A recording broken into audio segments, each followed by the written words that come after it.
Tidak ada yang bisa menghentikan kita. Kota-kota akan direbut untuk Tuhan. Bangunlah gereja. 300 gereja dalam 10 tahun. 1000 gereja sampai 1 juta murid di dalam waktunya. Segala sesuatu akan indah. Terpujilah nama Tuhan.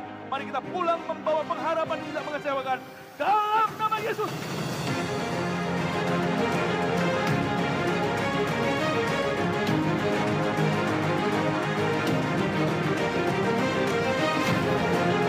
Bukan untuk menambah-nambahi gereja banyak supaya kita jadi gereja yang kelihatannya angkanya luar biasa. Bukan. Tapi kita mau sungguh-sungguh selamatkan dan terus selamatkan, muridkan dan terus muridkan sampai Tuhan datang. Dan kita mau bagikan kasih Kristus kepada mereka.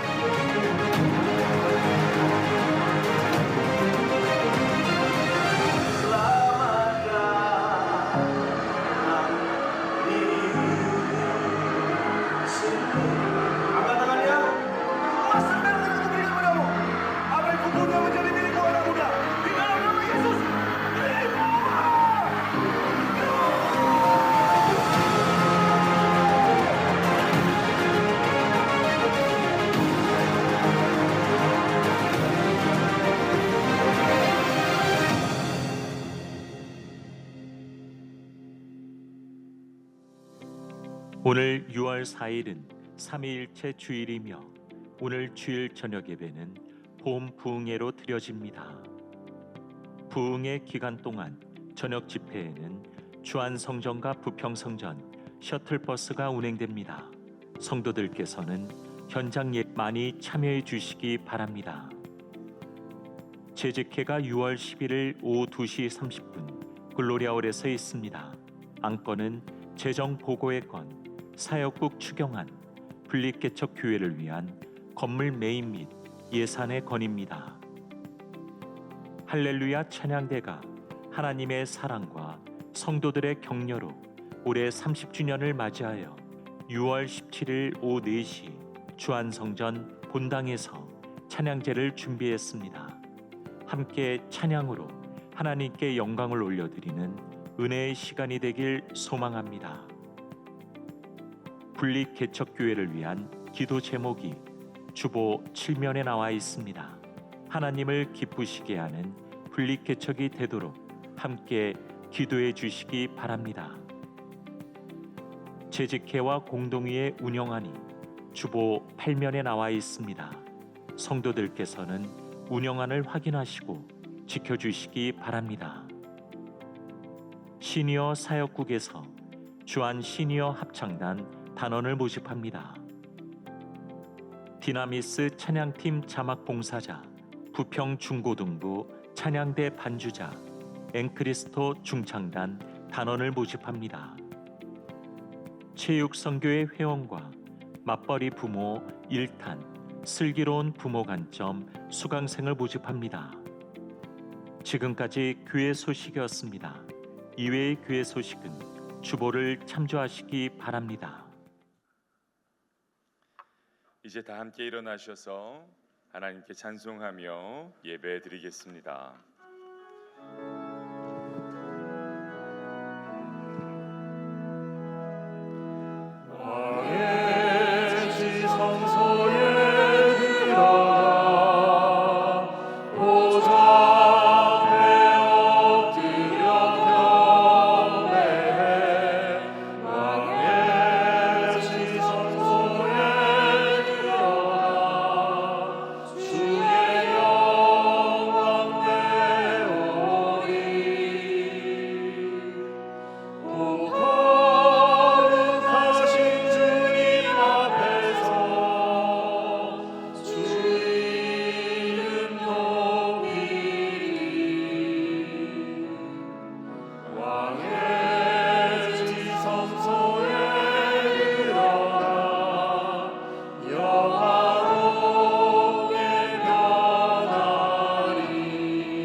여호와께 감사하고 그의 이름을 불러 아뢰며 그가 하는 일을 만민 중에 알게 할지어다. 그에게 노래하며 그를 찬양하며 그의 모든 기이한 일들을 말할지어다. 그의 거룩한 이름을 자랑하라. 여호와를 구하는 자들은 마음이 즐거울지로다. 하나님은 영이시니 예배하는 자가 영과 진리로 예배할지니라. 아멘.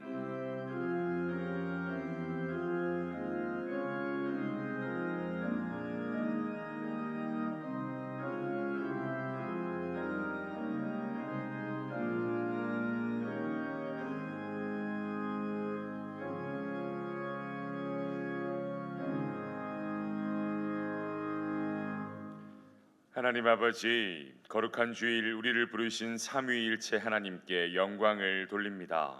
하나님의 섭리로 우리를 택하시고 예수님의 은혜로 우리를 의롭다 하시며 성령님의 인도하심으로 승리하고 살아가게 하시니 감사합니다. 그 사랑에 감사하며 이 시간 마음과 뜻과 정성을 다해 예배드리오니 기쁘게 받아 주옵소서. 예수님의 이름으로 기원하옵나이다. 아멘. 이제 우리 다 함께 주안의 기도를 드리겠습니다. 우리가 자비하신 하나님께 나아갈 때 하나님께서는 두 팔 벌려 우리를 안아주시고 우리의 모든 상처와 질병과 죄책감과 죄악을 받아주십니다. 우리를 사랑하시는 하나님께 수고하고 무거운 짐을 내려놓읍시다.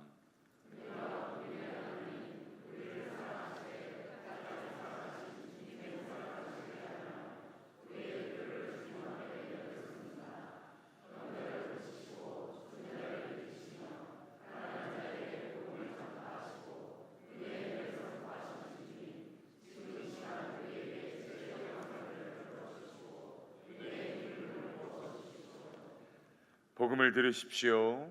상심한 자들을 고치시며 그들의 상처를 쌓아 매시는도다. 그가 별들의 수효를 세시고 그것들을 다 이름대로 부르시는도다. 우리 주는 위대하시며 능력이 많으시며 그의 지혜가 무궁하시도다. 아멘. 이 시간 말씀을 의지해서 침묵 가운데 우리의 모든 상처와 질병과 수고하고 무거운 짐을 내려놓으며 기도하겠습니다.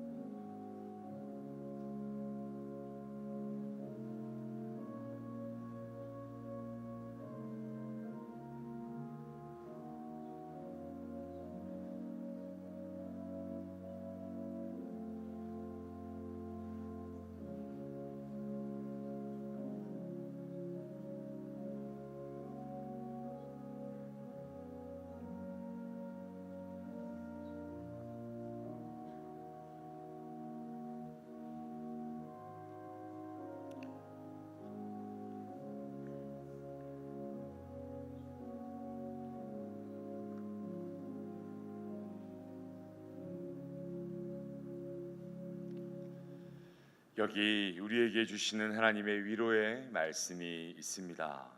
작은 자야 안심하라. 내 죄 사함을 받았느니라. 아멘. 이제 다 함께 자리에 앉으셔서 계속해서 기도하겠습니다. 제가 기도하겠습니다.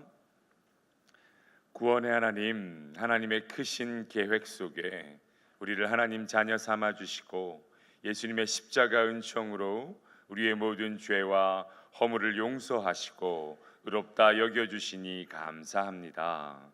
성령님의 따스한 손길을 따라 생명의 길을 걸으며 은혜를 사모하고 살아가게 하신 것도 감사합니다. 우리를 창조하시고 구속하신 하나님의 크신 뜻을 따라 세상의 빛과 소금으로 살아갈 수 있도록, 또한 복의 통로로 살아갈 수 있도록 연약한 우리와 동행하여 주옵소서. 은혜의 하나님, 주님의 돌보심과 긍휼하심이 필요한 것들이 많이 있습니다. 여전히 사회적으로 경제적으로 어려움 가운데 놓여 있는 많은 영혼들, 긍휼히 여겨주시고 각자의 삶의 자리에서 주님이 주시는 소망과 능력 붙들고 살아갈 수 있게 하여 주옵소서. 미래가 보이지 않고 좁아진 취업의 문턱과 삶의 자리로 인해 좌절을 느끼고 있는 청년들, 또한 다음 세대들을 하나님이 위로하여 주시고 그들이 다시 일어설 힘을 더하여 주시옵소서. 원하지 않는 질병과 사고로 인해서 몸과 마음이 상한 이들을 기억하여 주시고 주님의 사랑과 주님의 능력으로 회복시켜 주시옵소서.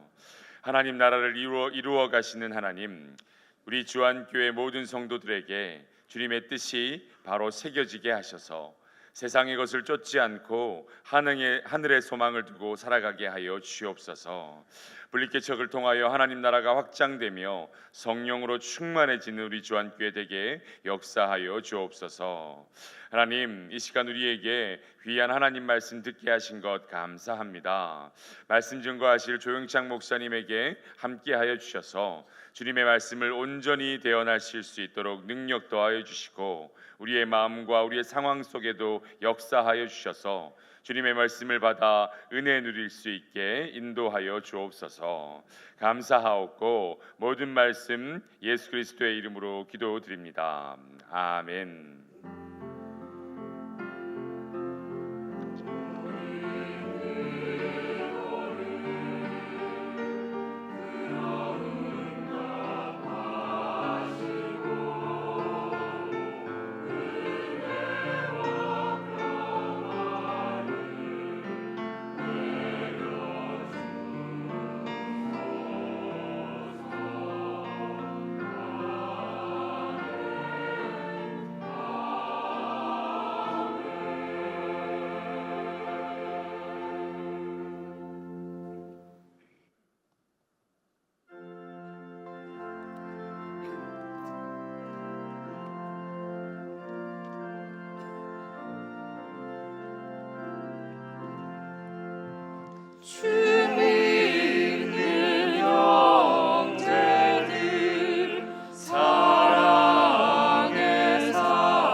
오늘 우리에게 주시는 하나님의 말씀은 고린도후서 1장 8절에서 11절까지의 말씀입니다.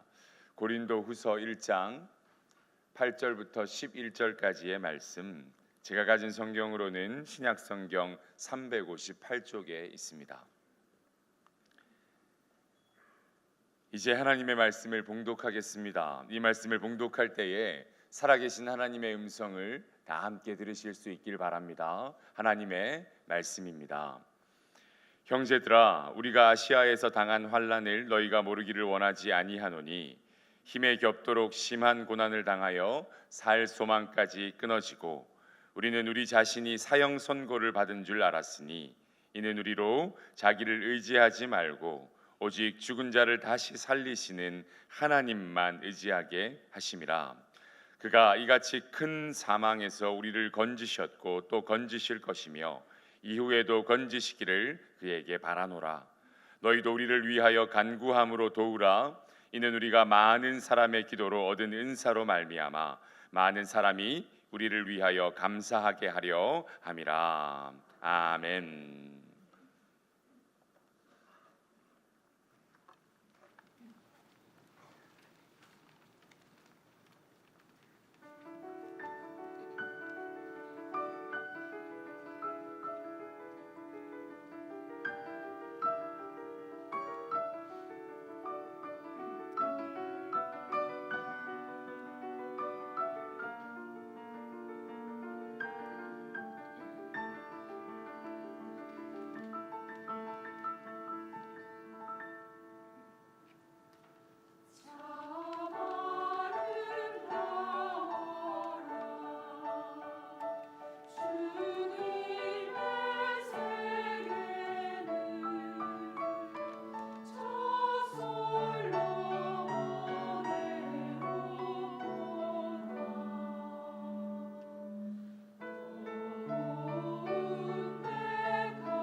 지금 이 시간 우리 귀한 찬양 드려주신 우리 마하나님 찬양대의 찬양을 하나님께서 기뻐 받으신 줄 믿습니다.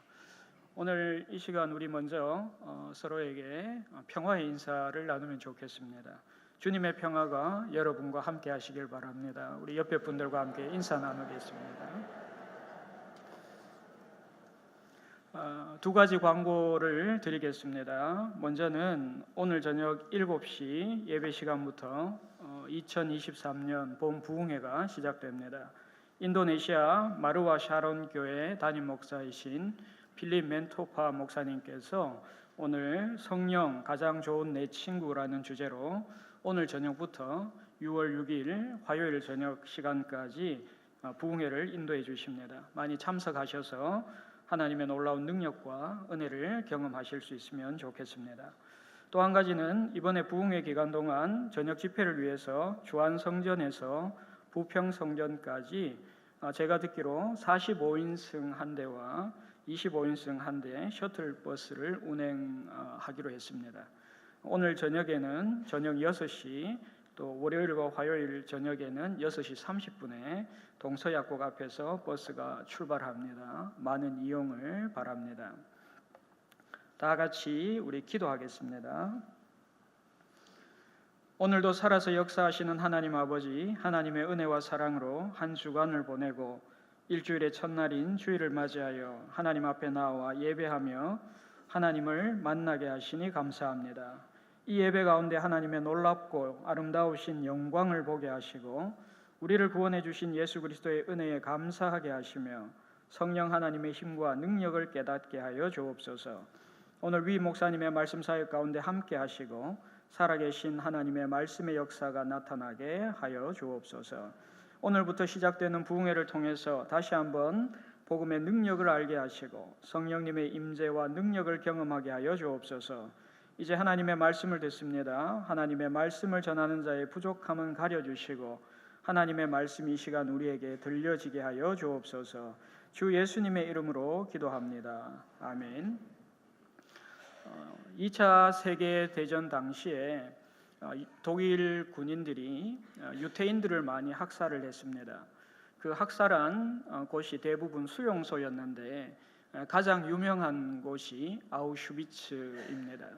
그런데 그곳에서 끝까지 살아남았던 생존자 가운데 한 사람이 유명한 사람이 있습니다. 빅터 프랭클이라고 하는 사람이 있는데 그가 살아난 뒤에 책을 썼습니다. 죽음의 수용소에서라는 책을 썼는데 그가 수용소에 있는 동안 살아남았던 사람들의 모습을 관찰하면서 그에게 가장 감명 깊었던 것은 여러 가지가 있지만 그 중에 하나가 희망이 참 사람에게 중요하다, 그렇게 이야기를 했습니다.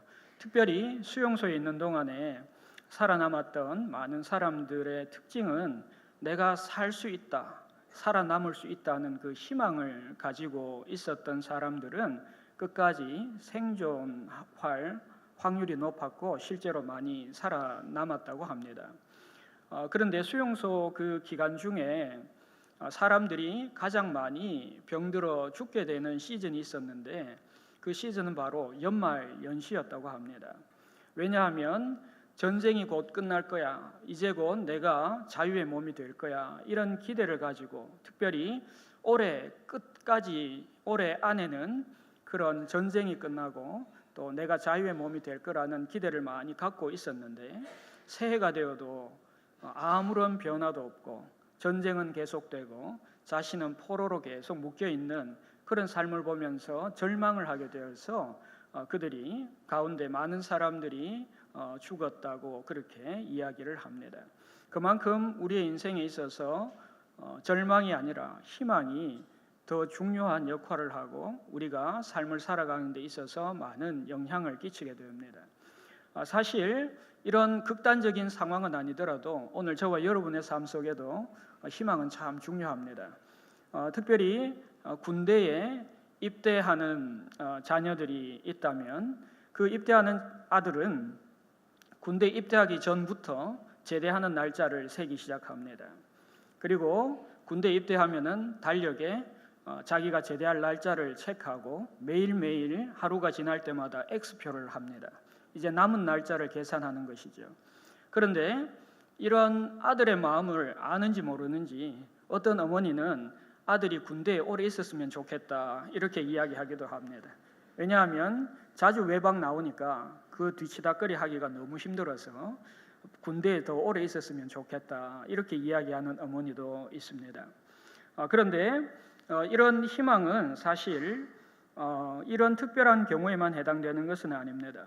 수능 시험을 앞둔 자녀는 고3 시절을 보내면서 수능 시험 끝나고 무엇을 하면 놀까 이 생각을 하면서 힘든 시간을 버티기도 합니다. 또 부모님들은 출가한 자녀들을 둔 경우에는 자녀들이 잘 살기를 바라고, 또 아직까지 결혼하지 않은 자녀들 둔 부모님들은 어서 빨리 좋은 믿음의 배필을 만나서 좋은 가정 이루기를 그렇게 소망을 합니다. 또 주택 청약을 하는 부부는 내 집을 마련한 기회를 얻고 내 집을 바라보면서 그렇게 주택 청약을 하게 됩니다. 은퇴를 앞둔 아버지는 은퇴 후에 내가 무엇을 하며 살 것인가, 내가 어떻게 내 남은 인생을 꾸려갈 것인가, 그런 고민을 하면서 제2의 인생, 제3의 인생을 바라보면서 그렇게 인생을 계획합니다. 우리의 인생에서 희망은 이렇게 중요합니다. 희망을 잃어버리면 내가 살아가야 할 이유와 목적을 잃어버리기 때문입니다. 오늘 본문 말씀에도 이렇게 희망을 잃어버려서 고통을 겪었던 한 사람의 이야기가 나옵니다. 자신은 살 수 있다는 희망마저 잃어버렸고 자신은 그런 과거의 경험을 갖고 있다 고백하는 사도 바울이 바로 그 사람입니다.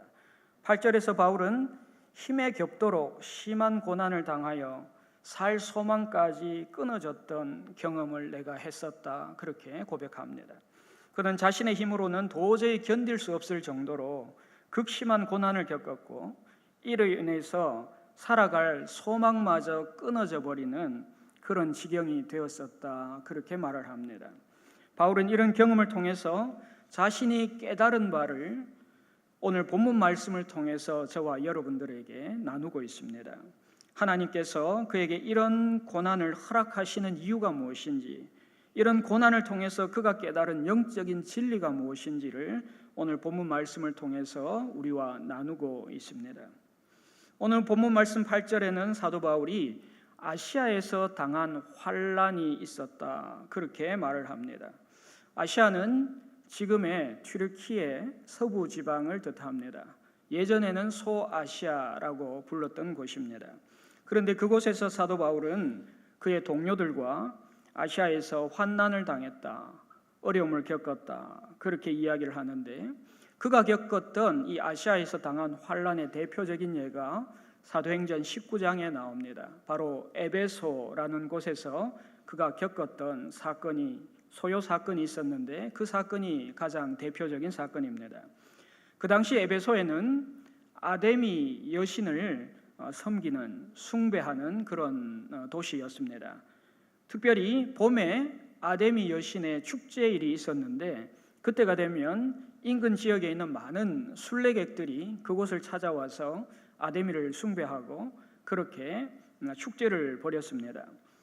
그런데 이런 축제객들이 많이 오는 장소에는 늘상 그렇듯이 그곳에서 아데미의 그 신당 형상의 모형을 만들어서 장사를 하는, 판매를 하는 그런 사람들이 있었습니다. 그 중에 대표적인 사람이 은장색이라고 얘기하는데 은으로 세공품을 만드는 사람 데메드리오가 있었습니다. 그는 그의 직공들과 더불어서 생업으로 이런 종교 상품을 만들어서 파는 일을 했습니다.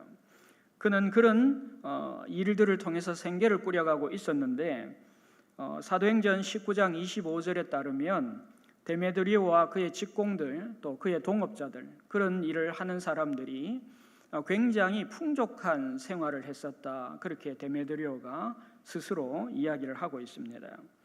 그 말씀을 보시면 그가 그 직공들과 그러한 영업하는 자들을 모아 이르되 여러분도 알거니와 우리의 풍족한 생활이 이 생업에 있는데 이렇게 말을 하고 있습니다. 그만큼 굉장히 풍성하고 또 남들에게 자랑할 만한 그런 귀한 일들은 아니지만 그런 풍족한 생활을 하고 있었습니다.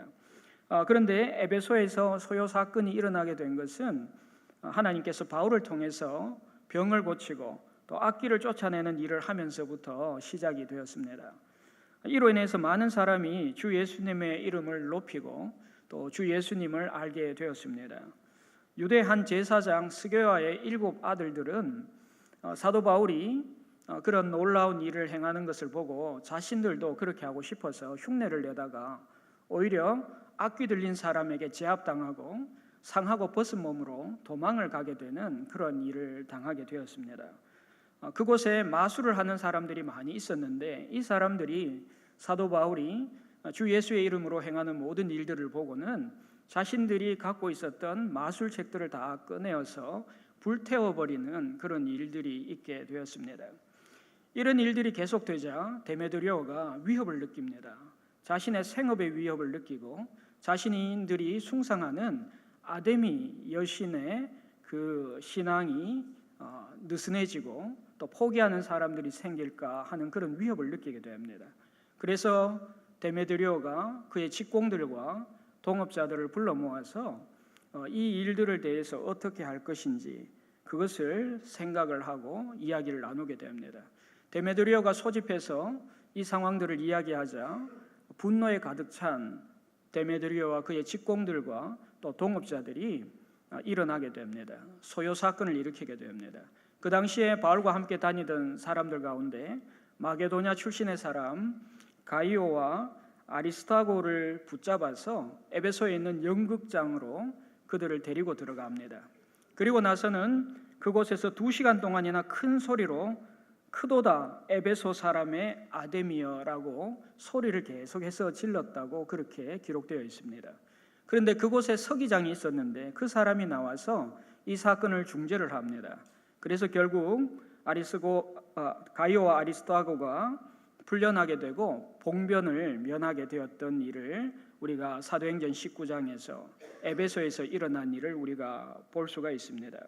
그런데 데메드리오가 처음에 자신의 직공들과 동업자들을 불러놓고 사도 바울이 에베소와 거의 아시아의 전 지역에서 전했던 내용이 무엇인지, 외친 내용이 무엇인지 사도행전 19장 26절에서 이렇게 말씀하고 있습니다.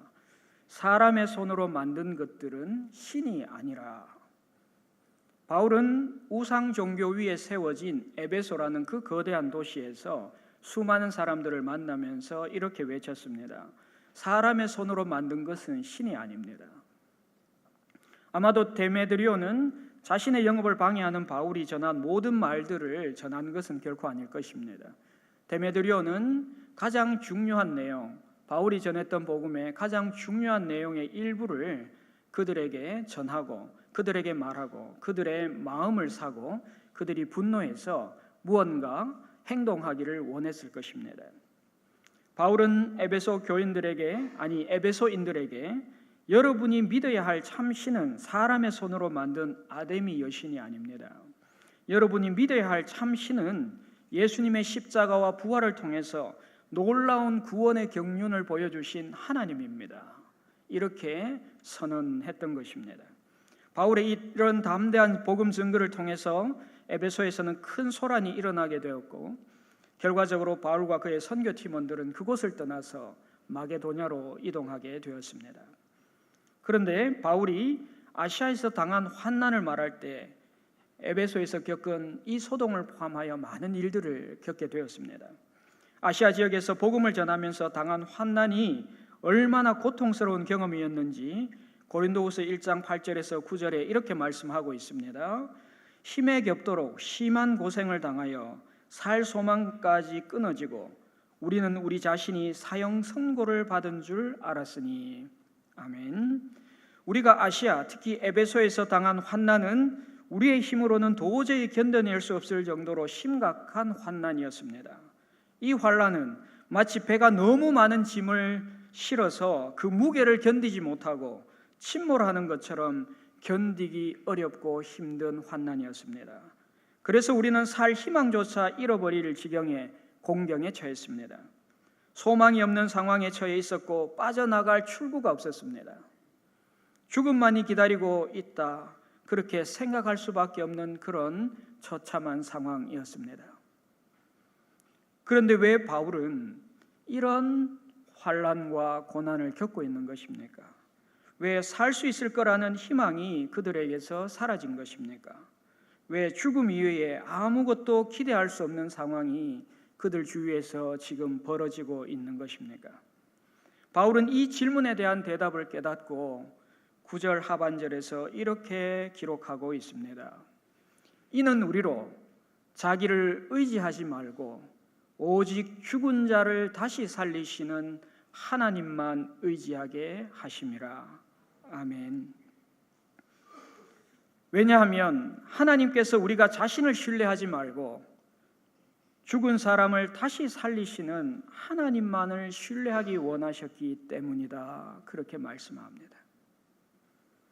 여기서 우리는 이 땅에서 우리가 겪고 살아가는 고난과 환난과 고통을 허락하시는 하나님의 뜻이 무엇인지를 알게 됩니다.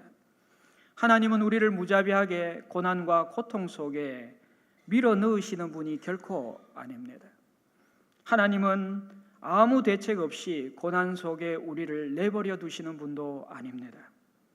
아무런 목적 없이, 아무런 이유 없이 하나님은 우리에게 고난이나 고통을 허락하시는 잔인한 분이 결코 아닙니다. 하나님이 원하시는 것은 이것입니다. 하나님은 우리가 우리의 지식이나 경험이나 우리의 재능이나 능력을 의지하기를 원치 않으십니다. 하나님은 그런 것들을 신뢰하며 살아가는 인생이 우리의 인생이 되기를 원치 않으십니다. 그렇기 때문에 하나님께서는 우리에게 환난과 고난을 허용하시고 그것을 사용하십니다. 바울에게는 이런 환난과 고난이 너무 무겁고 힘든 환난과 고난이었기 때문에 살 소망까지 끊어지고 우리 자신이 사형 선고를 받은 줄 알았다. 그렇게 고백하고 있습니다. 자신이 당한 환난과 고난 때문에 바울은 살아갈 소망을 잃어버렸습니다. 더 심각한 것은 마치 자신이 법정에서 너는 사형 선고야 라는 판결을 받은 사람처럼 죽을 날만을 기다리는 그런 사람처럼 살고 있었다 말하고 있습니다. 하나님은 우리가 우리 자신을 의지하지 말고 죽은 자를 다시 살리시는 하나님만을 의지하고 살기를 원하십니다. 하지만 하나님을 의지하고 살아가는 것이 자연스럽게 우리에게 나타나면 좋을 텐데 그렇지 못합니다. 그래서 잠언 3장 5절은 우리에게 말씀합니다. 너는 마음을 다하여 여호와를 신뢰하고 내 명철을 의지하지 말라. 너는 전심으로 여호와를 신뢰하라. 내 마음을 다하여 신뢰하라. 하지만 너의 이해력을 의지하지 말라. 그렇게 말씀합니다. 우리가 너무나 자연스럽게 하나님만을 의지하고 살아갈 수 있다면 하나님은 우리가 이 세상에서 겪는 많은 환난과 고난을 겪지 않도록 해주실지도 모르겠습니다. 하나님을 의지하고 살아가는 일이 자연스러운 일이 아니기 때문에 우리는 때로 환난과 고난의 시간을 통과해야만 하나님만을 의지하며 살아갈 수 있는 법을 배우고 하나님만 의지하며 살아갈 수 있는 사람이 되게 됩니다. 사도 바울은 하나님은 예수님을 부활시키신 분이심을 강조합니다. 하나님은 예수님을 죽음에서 3일 후에 다시 살리신 생명의 주님이시다. 그 사실을 분명히 밝힙니다. 사도 바울은 자신이 지금까지 만난 이런 부활의 주님이요 생명의 주님이심을 그가 분명히 알고 있다 말씀합니다.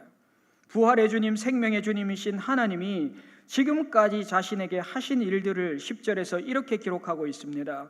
그가 이같이 큰 사망에서 우리를 건지셨고 하나님은 과거에 이렇게 어렵고 힘들고 고통스러운 죽음의 고비에서 우리를 건져주셨습니다. 사도 바울은 그렇게 고백합니다. 부활의 주님이시여 생명의 주님이신 하나님이 앞으로 자신에게 하실 일들을 사도 바울은 10절에서 이렇게 고백합니다. 또 건지실 것이며 이후에도 건지시기를 그에게 바라노라. 아멘. 사도 바울은 과거에 자신들을 건져주신 하나님께서 앞으로도 계속해서 자신들을 건져내 주실 것이다, 구원해 주실 것이다, 그렇게 믿고 있었습니다. 바울은 자신의 미래를, 자신의 희망을 자기 자신이 아니라 하나님께 두고 있습니다. 우리가 주님 안에서 소망의 삶을 살기 위해서는 우리의 과거를 한번 돌아볼 필요가 있습니다. 하나님이 과거에 나를 어떻게 환난과 고난 가운데 건져주셨는지, 다시 한번 우리의 기억에서 꺼내어 볼 필요가 있습니다. 하나님은 어제나 오늘이나 내일이나 동일하신 분이십니다. 하나님은 어제나 오늘이나 내일이나 신실하신 분이십니다. 따라서 만약 하나님이 과거의 나를 환난과 고난으로부터 구해주신 분이시라면 오늘도 내일도 그 환난과 고난으로부터 우리를 건져주시고 구원해 주실 것입니다. 가장 미국적인 운동 경기라고 알려진 종목이 있습니다. 미식축구라고 하는데 아마 여성분들은 더 관심이 적으셔서 잘 모르실 것 같습니다만 그 룰은 모르셔도 아무 상관이 없는 이야기입니다. 미국에서는 그 인기가 사실 굉장합니다. 그 인기가 어느 정도냐면 어떤 교회에서는 보통 이 미식축구 결승전이 주일날 벌어지는데 그 주일날 교회에서 큰 강당이나 큰 홀 같은 곳에서 미식축구 경기 중계를 해줍니다. 간식거리도 주고 그 다음에 그곳에 모여서 함께 보도록 그렇게 합니다. 그 이유는 미식축구 경기 때문에 성도들이 예배드리러 안 오기 때문에 그렇습니다. 그만큼 미국에서 인기가 많은 경기입니다. 그런데 2018년에 이 미식축구 경기 결승전에 두 팀이 올라갔습니다. 필라델피아 이글스라는 팀이 있었고 또 하나는 뉴잉글랜드 패트리어트라는 팀이 결승전에 올라갔습니다. 이날 우승은 필라델피아 이글스라는 팀에서 우승을 했습니다. 그런데 그 경기의 최우수 선수로 선정된 선수 이름이 닉 폴스라는 사람입니다. 그런데 많은 기독교인이 그에게 주목을 했습니다. 주목한 이유는 그가 좋은 능력을 보여서 그 팀이 우승하게 했기 때문이 아니라 그것도 있겠지만 더 중요한 것은 그가 지금까지 걸어왔던 신앙의 여정 때문에 그의 삶을 주목을 했습니다. 사실 닉 폴스는 2012년도 그때 필라델피아 이글스라는 팀에 입단을 했는데 훌륭한 선수가 되지 못했어요. 그래서 2015년에는 다른 팀으로 트레이드를 당하고 또 2017년에는 소속팀에서 방출되면서 선수로서 생명을 끝내야 하나 은퇴를 고려하기까지 한 그런 선수였습니다. 다행히 친정팀인 이글스에서 그 선수를 주전 선수가 아니라 후보 선수로 그렇게 영입을 했습니다. 시즌이 시작되자 그는 그 팀의 아주 훌륭한 선수, 최고 주전 선수 밑에 후보 선수로 그렇게 시작을 했습니다. 그런데 그 팀의 가장 유능한 선수가 부상을 당하게 되자 어쩔 수 없이 팀에서 그에게 기회를 주게 되었습니다. 그런데 그렇게 후보로 있다가 주전이 되고 난 뒤에 이 선수가 승승장구하고 그 팀을 결국 결승에 올리고 그렇게 결승전에서 우승을 이끌면서 최우수 선수가 되었습니다. 그가 나중에 인터뷰에서 고백하기를 자신이 가장 힘들었던 시기는 지나간 1년이었다 그렇게 이야기를 합니다. 가장 힘들었던 그 시기부터 그는 신학교에 다니기 시작했고 선수 은퇴한 다음에 자기가 청소년들을 대상으로 여생을 보내면서 그들을 돕고 싶다 이런 마음을 갖게 되었다 그렇게 이야기를 했습니다. 소속팀에서 쫓겨나는 아픔, 방출되고 선수로서의 생명이 끝나 더 이상 갈 곳을 찾지 못하고 있을 때 그를 살린 것은 기도였다 그렇게 이야기를 합니다. 그가 가장 힘들었던 것은 은퇴를 생각하고 은퇴의 마음을 가지고 있을 때 다시 선수로 돌아와 복귀하는 것이 굉장히 어려웠다 그렇게 이야기를 합니다. 더 많은 믿음이 필요했다고 이야기를 합니다. 그만큼 선수로서 자신의 무가치함과 또 부족함들을 많이 느꼈기 때문에 다시 선수로 복귀하는 것이 우리가 흔히 말하는 자존심이 그렇게 쉽게 허락하지 않았다는 것을 알 수가 있습니다. 그런데 중요한 것은 그가 다시 운동 경기장으로 나올 수 있었던 것은 풋볼을 하는 것, 미식축구를 하는 것이 하나님께 더 많은 영광을 돌릴 수 있을 것이라는 그런 믿음이 있었기 때문이다. 그렇게 고백을 했습니다. 그런데 이 말을 덧붙였습니다. 하지만 어떤 선택을 했더라도 나는 하나님을 신뢰하고 따랐을 것입니다. 하나님만을 의지하고 신뢰할 줄 아는 사람은 하나님이 과거에 자신을 큰 사망에서 구원하셨던 그 경험을 갖고 있는 사람입니다. 그는 장래에도 하나님이 그를 큰 죽음으로부터 구원해 주실 수 있는 분이심을 믿을 수 있게 됩니다. 이런 사람은 사도 바울처럼 고백할 수 있습니다. 그가 이같이 큰 사망에서 우리를 건지셨고 또 건지실 것이며 이후에도 건지시기를 그에게 바라노라. 아멘. 하나님께 희망을 둘 수 있습니다. 하나님께만 소망을 두게 됩니다. 그런데 마지막으로 사도 바울은 고린도 교회 성도들에게 한 가지를 부탁합니다. 그 부탁이 11절에 나옵니다. 너희도 우리를 위하여 간구함으로 도우라. 바로 자신과 그의 동료들을 위해서 기도해달라는 부탁을 하게 됩니다. 여기서 간구는 당연히 고린도 교회 성도들에게 바울이 자신과 자신의 선교 동료들, 동역자들을 위해서 기도해달라, 중보기도해달라 그렇게 부탁하는 것입니다.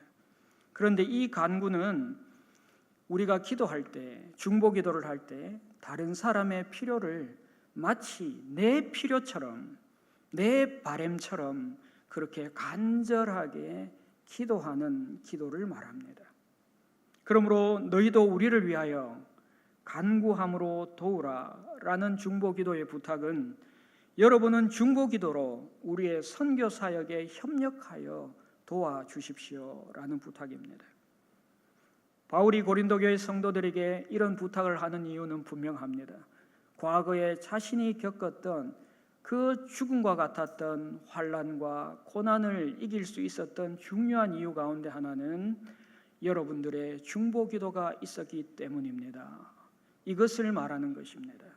또한 앞으로 내가 사역을 하면서 많은 고난과 환난과 어려움을 겪겠지만 그 어려움을 이겨나갈 수 있는 힘과 원동력은 바로 여러분들의 중보기도에 있습니다. 그러므로 앞으로도 계속해서 중보기도해 주십시오. 그렇게 부탁하고 있는 것입니다. 그런데 이렇게 건져주시는 구원의 은혜, 이것은 은사라고 말씀합니다.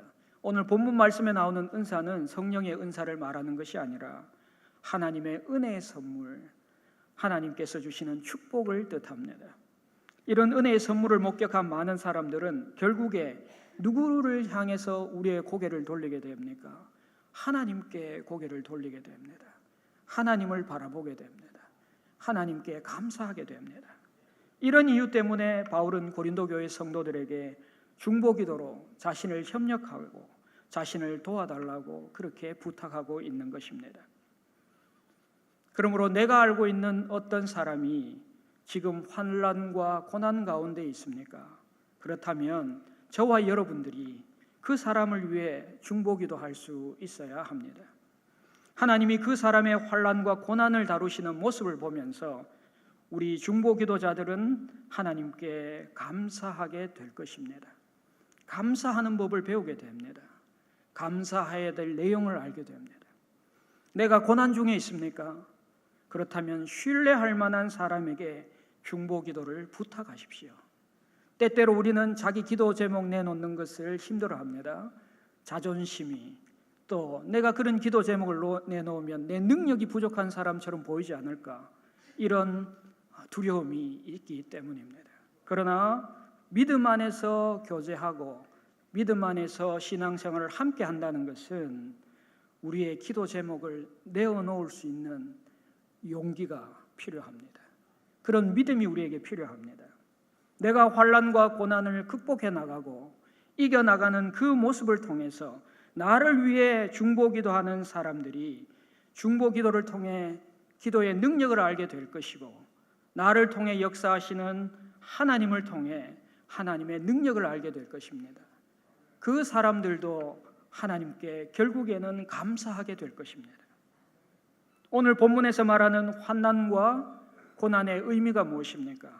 하나님은 우리가 자기 자신을 의지하는 사람이 아니라 오직 죽은 자를 다시 살리시는 하나님만을 의지하는 사람 되기를 원하신다는 사실입니다. 여러분, 우리가 신앙생활 한다는 것은 하나님만 바라본다는 것입니다. 하나님을 의지한다는 것입니다. 하나님의 방법을 따르겠다는 것입니다. 하나님의 말씀을 신뢰하겠다는 것입니다. 우리가 환난과 고난을 겪을 때 우리가 환난과 고난을 이기고 극복할 수 있는 비결은 무엇입니까? 오늘 본문 말씀은 우리에게 중보 기도라고 말씀합니다. 나를 위해 중보해 주시는 그 분들 때문에 나는 환난과 고난을 이겨내고 결국에는 하나님을 바라보고 하나님께 감사할 수 있게 됩니다. 하나님은 우리가 환난과 고난의 의미를 마음에 새기기를 원하십니다. 우리 자신이 아니라 하나님을 의지하기를 원하십니다. 중보 기도를 통해서 환난과 고난을 이겨내길 원하십니다. 그 기도를 들으시는 하나님께 감사하는 사람 되기를 원하시기 때문입니다. 우리가 오늘 본문 말씀을 통해서 하나님이 우리에게 주시는 이 귀중한 말씀을 기억하고 환난과 고난을 기도를 통해서 이겨나가시는 저와 여러분들 되시기를 주님의 이름으로 축복합니다. 기도하겠습니다. 먼저 오늘 말씀을 생각하시면서 먼저 환난과 고난 가운데에서 우리 자신이 아니라 하나님만을 의지하는 자 되게 하여 주옵소서. 하나님이 우리에게 환난과 고난을 허락하신 이유를 바로 알아서 어서 속히 주님께로 돌아오게 하여 주옵소서. 환난과 고통 가운데 있는 가족과 지인들을 생각하시면서 지금 이 시간 다 함께 주님 이름 한번 부르짖고 간절히 기도하겠습니다. 주님, 하나님 아버지, 이 시간 말씀을 통해서 하나님의 뜻을 배웁니다. 우리의 환난과 고난 가운데 우리 자신이 아니라 하나님만을 의지하는 법을 배울 수 있기를 소망합니다. 우리의 신앙생활 가운데 하나님을 신뢰하는 법으로 하나님을 신뢰하는 자로 살아가기를 소망합니다. 하나님께서 이 환난과 고난을 허락하신 이유를 알 수 있도록 도와주시옵소서.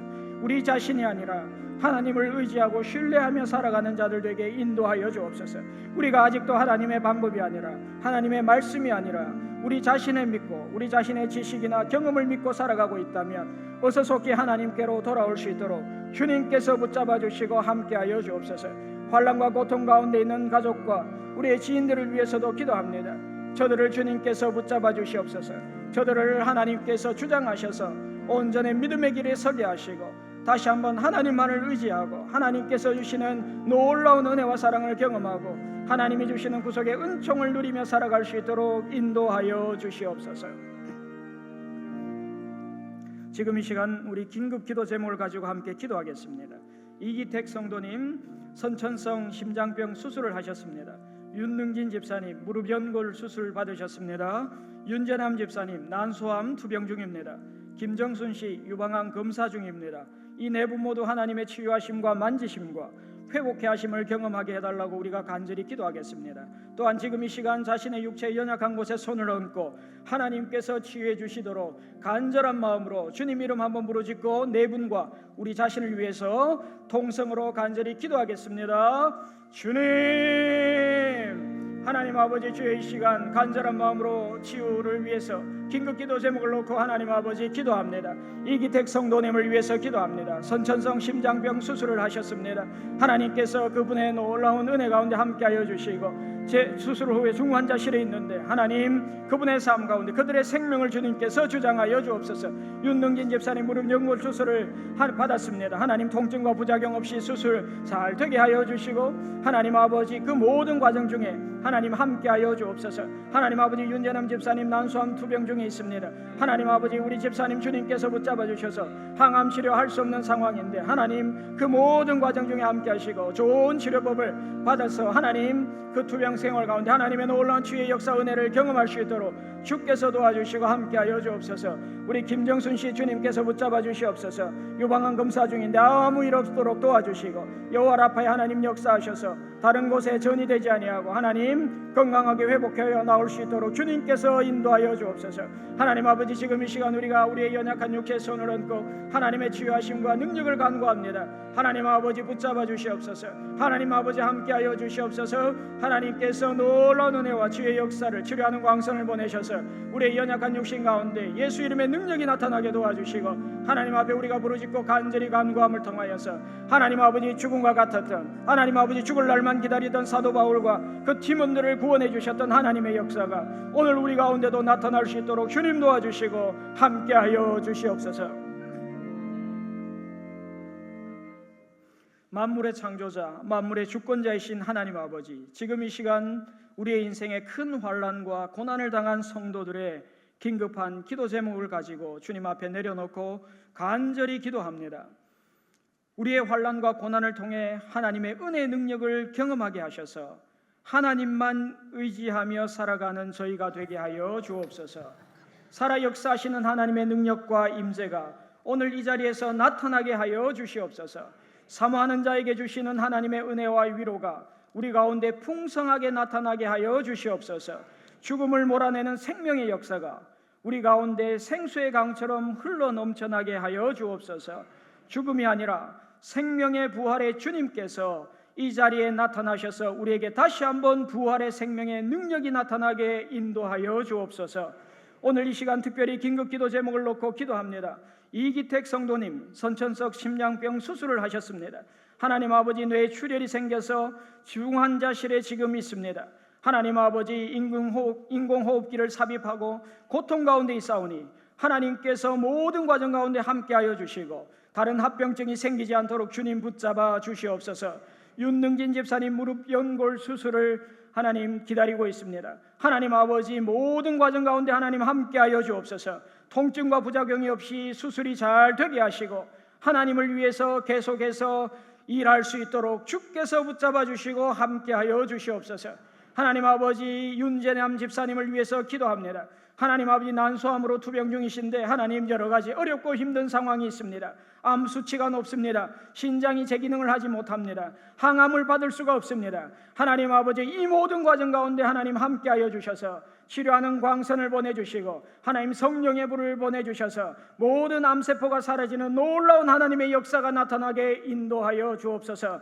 하나님 아버지, 김정순 씨를 위해서 기도합니다. 유방암 검사 중에 있습니다. 하나님 아버지, 지금 하나님의 치유의 역사가 하나님 나타나기를 소망합니다. 다른 곳에 전이가 되지 않기를 원합니다. 하나님께서 고쳐주시기를 원합니다. 그러나 무엇보다도 이번 일을 계기로 하나님을 만나 예수 그리스도를 구주로 영접하는 구원의 은혜, 구속의 역사가 우리 김정순 씨 가운데 나타날 수 있도록 주님 함께하여 주옵소서.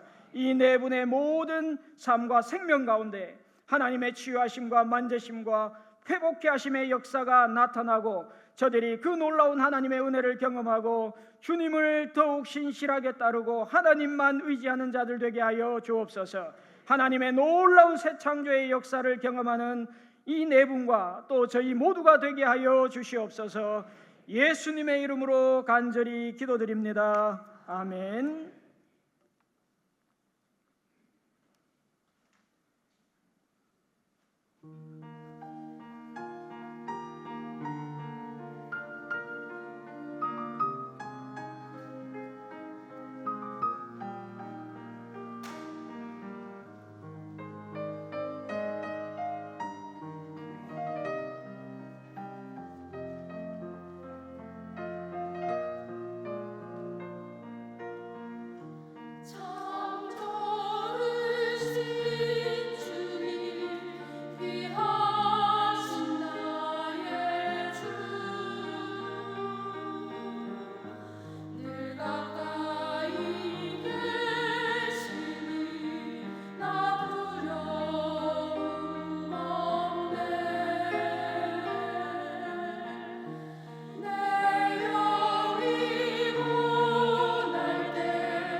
함께 일어나셔서 봉헌송 50장 1절 부르면서 드리신 예물 함께 봉헌하겠습니다.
하나님만을 의지하며 살아가기를 원하시는 하나님 아버지, 지금 이 시간 하나님의 긍휼하신 사랑과 자비로우신 은혜에 감사하며 주님 앞에 이 예물을 올려드립니다. 모든 것이 주님께로부터 왔음을 진실로 고백하며 모든 것을 허락하신 하나님께 감사의 마음으로 이 예물을 올려드립니다. 주님, 이 예물을 기뻐 받아 주시옵소서. 11조로 주일 헌금으로, 선교 헌금으로, 감사 헌금으로, 또한 작정 헌금으로 하나님 앞에 드린 모든 예물을 하나님께서 기뻐 받으시고 이 예물을 하나님 나라를 확장하는 일에 귀하고 아름답게 사용하여 주시옵소서. 주님께 바친 모든 성도들의 마음과 삶 속에 저들의 가정과 일터 위에 하나님 나라가 임하게 도와주시고 하늘의 신령한 복과 은혜로 풍성케 하여 주시옵소서. 혹여 주님께 드리고 싶어도 바칠 것이 없어 아픈 가슴으로 애통해하며 이 자리에 함께 예배드리는 성도들이 있다면 저들에게도 하늘의 위로와 평안을 내려주시고 주님께 기뻐 드릴 수 있는 하나님의 복과 은혜도 베풀어 주시옵소서. 하나님께서 그런 놀라운 은혜로 저희를 붙잡아 주시고 하나님께서 항상 동행해 주시옵소서.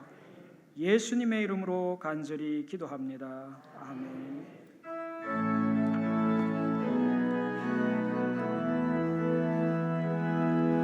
주 선한 능력으로 와주시네 그 크신 팔로 날 붙드시네 절망 속에도 흔들리지 않고 사랑하는 주 얼굴 보아리 이전에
주 예수 그리스도의 값없이 주시는 은혜와 하나님의 다함이 없는 사랑과 성령의 감화 감동 교제케 하심과 능력이 인생의 환난과 고난 가운데에서도 하나님만을 의지하며 살아가기를 소망하는 주 안의 모든 성도와 저들의 자녀들과 가정과 일터와 사업장 위에 이 민족 위에 모든 선교사 위에 이제부터 영원토록 함께 하시기를 간절히 축원하옵나이다. 아멘.